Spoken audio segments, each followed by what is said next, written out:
கூட உங்களுக்கு சொல்ல வேணுமா? ஒரு நொடி யோசித்து பார்க்கிறேன்.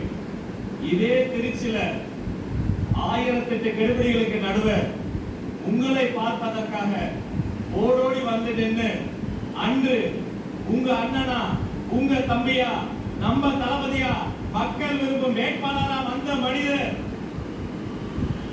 எடுத்த சபதம் முடித்து, இது பதவி கிடையாது, பொறுப்புக்கு வந்த ஒவ்வொரு நாளும் தாய்மார்களுக்கும் தமிழுக்கும் முதலிடம் கொடுத்து இதோ உங்கள் முன்னால் உரையாற்ற வருகிறார் மாண்புமிகு தமிழ்நாடு முதலமைச்சர் அண்ணன் தளபதி சி. ஜோசப் விஜய் அவர்கள்.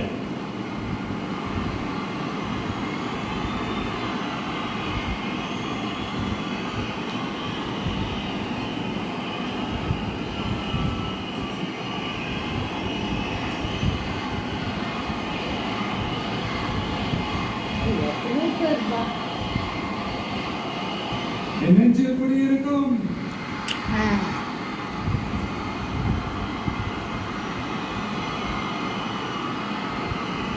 தமிழக மக்கள் உங்கள் அனைவருக்கும் என்னுடைய வணக்கமும் என்னுடைய நன்றிகளும்.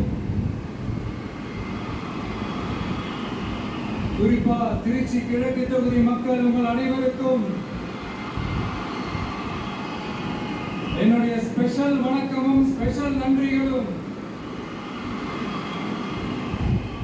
இதை நான் ஏன் இப்படி சொல்றேன்னா, என்ன இப்போ பெரம்பூர் தொகுதி எம்எல்ஏ தான் சொல்லுவாங்க. பட் ஆனா அது எலெக்ஷன் கமிஷனோட அந்த சட்ட விதிகளுக்கு மட்டும்தான் அப்படி. ஆனா என்னை பொறுத்த வரைக்கும், தமிழ்நாட்டை பொறுத்த வரைக்கும், தமிழ்நாட்டுக்கு எப்படி திருச்சி ஒரு இதயம் மாதிரியோ அந்த மாதிரி என்னோட இதயத்துக்கு திருச்சி கிழக்கு தொகுதி மக்களும் ரொம்ப ரொம்ப ரொம்ப க்ளோஸ் தான். அதுல எந்த மாற்றமும் கிடையாது. சரிங்களா?